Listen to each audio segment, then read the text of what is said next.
আজকের এই ভিডিওতে আপনারা দেখবেন এক গানে রাতারাতি ভাইরাল হওয়া শিশু শিল্পীদের। আজ থেকে কয়েক বছর আগে যাদের গানগুলো সোশ্যাল মিডিয়া সহ পুরো দেশ মাতিয়ে রেখেছিল। এছাড়াও জানবো তাদের বর্তমান অবস্থা, কে কোথায় আছে এবং কি করছে তারা এখন। আর হ্যাঁ, আমাদের চ্যানেলে নতুন হয়ে থাকলে आपके सामने एक बड़ा सा रेड बटन है। थैंक्स। তো বেশি প্যাক না করে দেরি, একটি লাইক দিয়ে সোজা ভিডিও শুরু করি। আমাদের লিস্টে শুরুতে রয়েছে জাহিদ।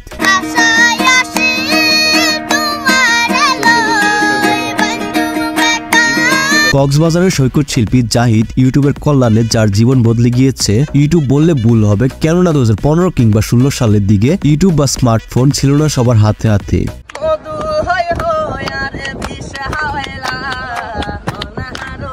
কিন্তু 2016 বা তারও আগে জাহিদের সাথে দেখা হয় এক ইউটিউবারের সাথে। তার কাছে এসে জাহিদ গান শোনাতে চাই এবং তারপর তাকে মধু হই হই গানটি শোনাই।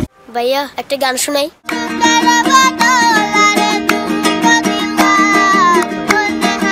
পরে সেই ইউটিউবার তার গানটি মোবাইলে রেকর্ড করে পরবর্তীকালে সোশ্যাল মিডিয়াতে আপলোড করে, যা ব্যাপক আকারে প্রশংসিত অর্জন করে।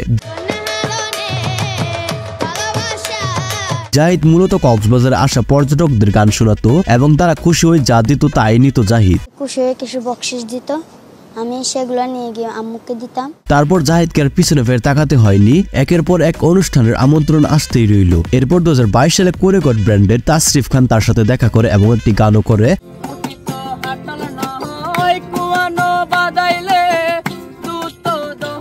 জাহিদের এখন বর্তমানের অবস্থার কথা বলতে গেলে জাহিদকে সেই ইউটিউবারই কক্সবাজার হোটেল রামাদায় চাকরি নিয়ে দেয়, যেটি আমি সচক্ষে কপাল দিয়ে দেখে আসছি এই তো কিছুদিন আগে।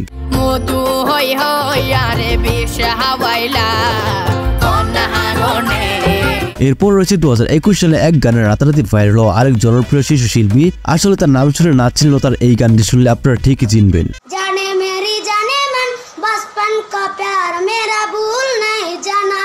এই গানে বিহাইন্ড দ্য সিনের কথা বলতে গেলে সে তার স্কুলে এই গানটি তার স্যারকে গিয়ে শোনাচ্ছিল এবং তখন কেউ একজন এটি তার মোবাইলে রেকর্ড করে ইউটিউবে আপলোড করে দেয়। তারপরে শুরু হয় এই গানের জনপ্রিয়তার টার্নিং পয়েন্ট এবং এরপর বলিউডের জনপ্রিয় র্যাপার বাদশা তাকে নিয়ে আবার নতুন করে রিমেক করে এই গানটি।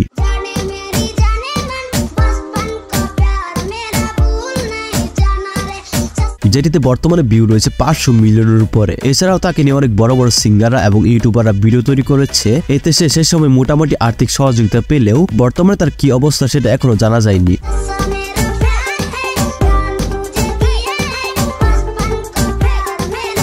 যাই হোক গাইস, এরপর রয়েছে প্রতিভার উজ্জ্বল নক্ষত্র খ্যাত গালিবই রানা।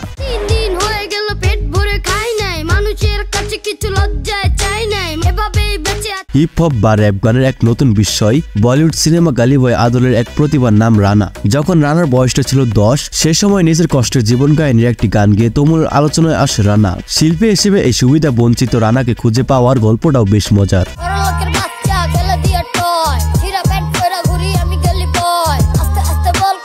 রাস্তায় ঘুরে ঘুরে মানুষকে গান শোনাতো এবং সেখান থেকে কিছু টাকা উপার্জন করে পেট চালাতো। এটাই ছিল তার নিত্যদিনের পেশা। একদিন দেখা হয় ঢাকা বিশ্ববিদ্যালয়ের শিক্ষার্থী তাবিব মাহমুদের সাথে। সেই সময় রানা তাবিবের কাছে বায়না করে তাকে বাইকে চড়াতে হবে। তারপর বাইকে চড়া অবস্থায় রানা তাবিবকে একটি র্যাপ গান শোনায়। ঠিক তখনই তাবিব বুঝে গিয়েছিল এই রানাকে দিয়ে অনেক বড় কিছু করানো সম্ভব।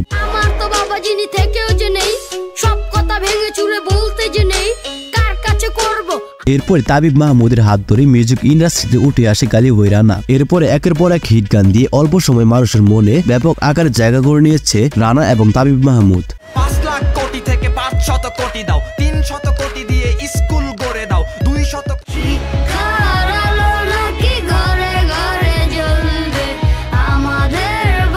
আমার খুব আফসোস হয় বাংলাদেশে এমন প্রতিভাবান শিশু শিল্পী থাকতে গান্ডু সাকিবের মতো সিঙ্গার কিভাবে সুমায়া কিংবা আগুনকে নিয়ে গান করায়।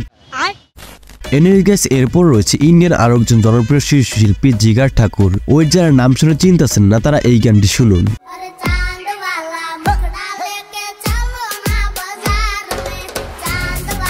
কি এখন চিনতে পারলেন তো? হ্যাঁ, আজ থেকে 2 বছর আগে তার একটি গান রাতারাতি ভাইরাল হয়েছিল, বিশেষ করে টিকটক সোশ্যাল মিডিয়া প্ল্যাটফর্মগুলোতে।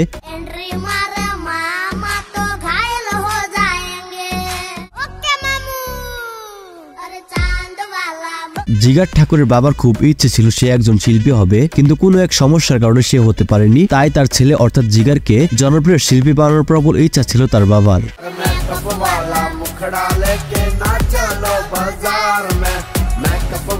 আর এই ছোট্ট ছেলেটার কিন্তু ভালো প্রতিভা আছে, আশা করা যে সামনে খুব ভালো করবে।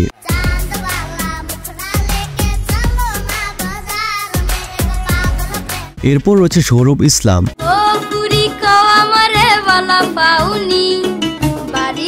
2018 কিংবা 19 সালের দিকে তার গানগুলো বেশ জনপ্রিয়তা পেয়েছিল, বিশেষ করে আউশ করে বাপে আমার করাইছিল বিয়া, যদিও আমি বিয়ে করি নাই। আউশ কইরা বাপে আমায় করাইছিল বিয়া, বউ তো নয় যেন সিসি ক্যামেরা। পাগলি তোর পাগলা কই কিংবা ধোকা কানের মতো হিট গান। পাগলি তোর পাগলা হতে চাই, তোর প্রেম আনলে পুইরা হব ছাই। ভালোবাসা মানে সকলে তো বোঝে না। মোটামুটি সব সফল মানুষের পিছনে একজন মানুষের হাত থাকে, তেমনি সৌরভের সফলতার পিছনে হাত রয়েছে তারই বড় ভাই আকাশ ইসলামের। এখন সৌরভ গান গাইতে তেমন একটা দেখা না গেলেও বিভিন্ন সময় প্র্যাঙ্ক ভিডিও করে থাকেন সৌরভ ইসলাম। আপনার কি লজ্জা শরম নাই? এখানে একটা পরপুরুষের সাথে এখানে বসে আছেন, ওইখানে যান না, ওইখানে কত জায়গা খালি আছে না? তারপর আমাদের লিস্টে রয়েছে রিসেন্ট বাংলাদেশের ভাইরাল হওয়া শিশু শিল্পী সুমাইয়া।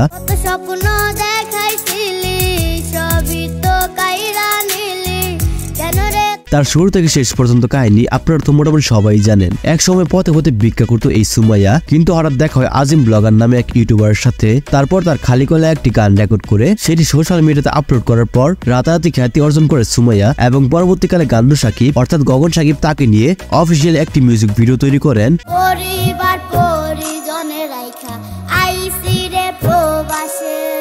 এবং সুমাইয়ার বর্তমান অবস্থা আপনারা তো সোশ্যাল মিডিয়াতে দেখতেই পারছেন। তো গাইস, আজকের ভিডিওটি এই পর্যন্তই। আর ভিডিওটা আপনার কাছে কেমন লাগছে অবশ্যই কমেন্ট জানাতে ভুলবেন না, এবং পরবর্তীতে এই ধরনের ভিডিও পেতে চাইলে আমাদের এই চ্যানেলটি এখনই সাবস্ক্রাইব করে পাশে থাকা বেল আইকনটি অল সেট করে রাখবেন। তো আজকের মতো এখানে বিদায় নিচ্ছি, দেখা হচ্ছে পরবর্তী নতুন একটি ভিডিওতে। ততক্ষণ সবাই ভালো থাকবেন, সুস্থ থাকবেন, টেক কেয়ার, আল্লাহ হাফেজ।